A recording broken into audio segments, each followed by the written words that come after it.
Kamal ke jan gwasame mi jirami jidit ka channel bija goro jin bi subscribe ka jin ba mi jirami jidit ba ka jin channel me bija goro bija nyak ba kanetin kokien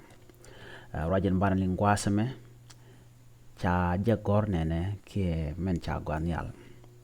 miem tishiliu ngum lesike keje ngum lesike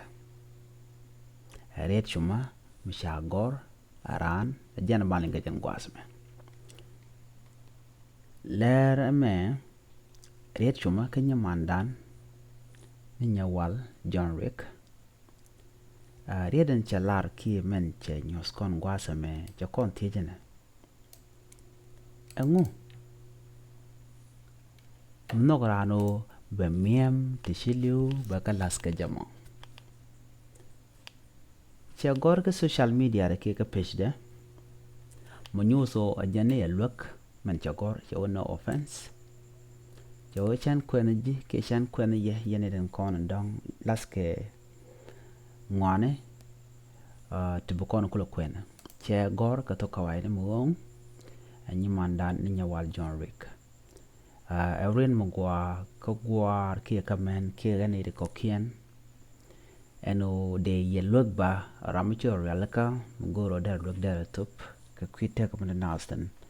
ka tigar natan tana ko to lug na rodien nyimandan ni Nyawal John Riek chalarne I am wondering if some ladies feel the same way as me.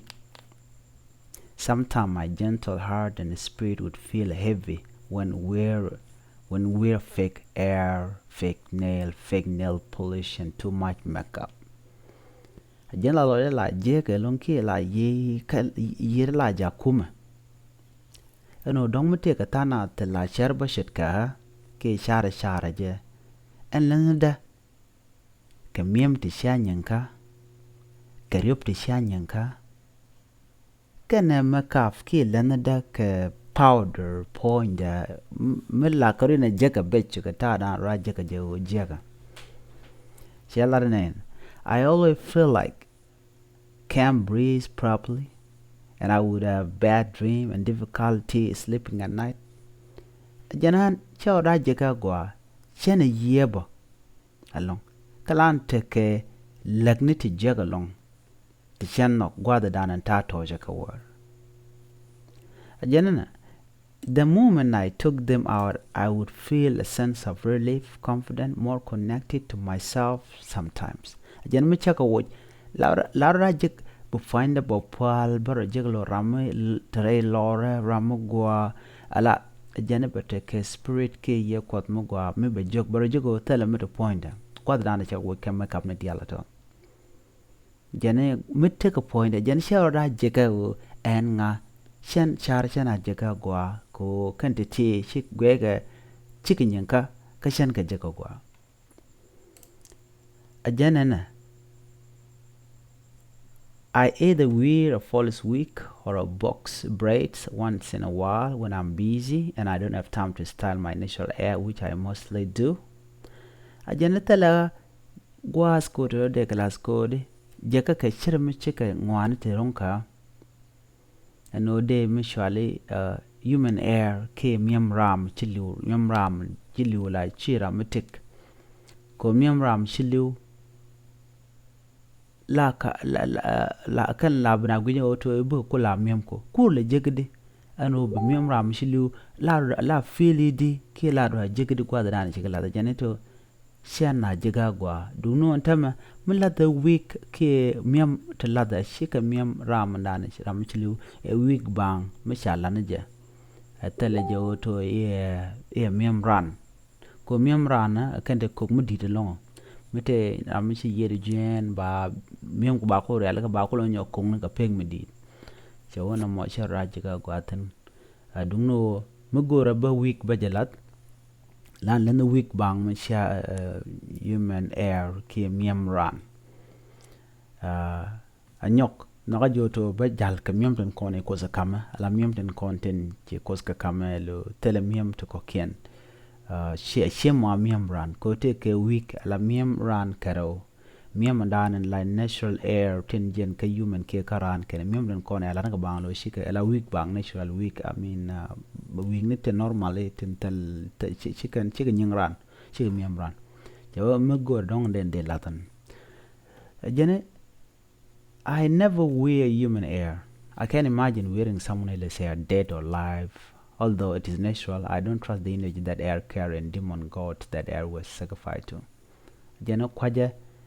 kan miem ran. Rami shiliu kan miem ka kan kamlat.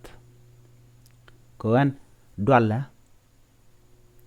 era shi yede jieno dong ram na kan je kod dien me shi akot cheng na men natural air la bega karan dong ram dong kwa sacrifice ni lo gok kwaje spirit kie ye ndan teten en ye je ka te je en human air mo dong der pon der bi yar ke dong der lelde jene chelam nan to chende to well chigala she de to shagwa a jene to shelo go to de galat ko kwaje ye tin je en jel ka ten en mishir kana mo mu kon ngoma jene go brand be fake nail bakalat jene I had only fake nail on once and I had extreme anxiety and took them out the same day and never did again. I've never worn fake lashes. There's nothing wrong with wearing them though if they make someone look beautiful and feel good about themselves with no bad intentions. But these things irritate my spirit. This feeling inspired me to love myself for who I am and my natural beauty. Ajana mishakala tiaro rajiga la human, tiaro rajiga goa, tiaro rajiga lo neme mugwa ka do badana sha gor ka jam.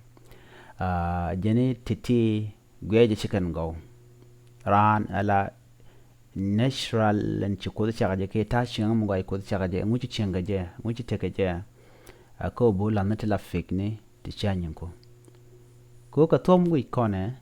ran dere kala to to chang dere la to yo gwa wi to bi ko watch ko ju ke run bi mega bila lat anyok the same day another day beja ajen chokolo chan feel ko tede kalat we bakane de ko kenen kona lat ka ko ngushiro du goro to ala shape chokoda kami miamti ko da kami ke ta cha kam rip ngo de kami nguchi piece ne kamo nguchira loro du kamo ko blan makaf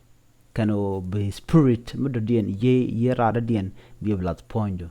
ajane na me shi mongwa goro je de laskane de ko kenden no go de liang dien de kanano ajane shan kona ya ka shan la rema jag do no gweja right thing to do ke mongwa mu de la let ka shang dan nan tanatan luak nan rodien chala de nyima dan Nyawal John Riek jen Läär dan chalat ne me jaga jaka social media de ko ngai kono to social media tungwa la ga cheer ka de ran de ka tek de kene tek de kana tek ka kujamo shilara me shaban ge ne diala kon lenga me ka tongna link kon ja mi jiram jidit ko channel ma gore jin bi subscribe bi chum do ko ken be kale la lingi kene ko ken ja nan chalar kon no miyam ti shili o mum le seke ke ja riet chuma mi chagor nyimmandan ni Nyawal John Riek biata kamal gorja biaja nywa kam gorja en page namnan dere jaka ja chagor Nyawal John Riek bi chu sajo ko social media dem goro to bitin kon la gora ka kwi chumne to go bi ka chu jak biata kamal ka jan gwasa me ni chlola tes ko sha tamdun sha kan ga leng dun gora jame biata kamal bye bye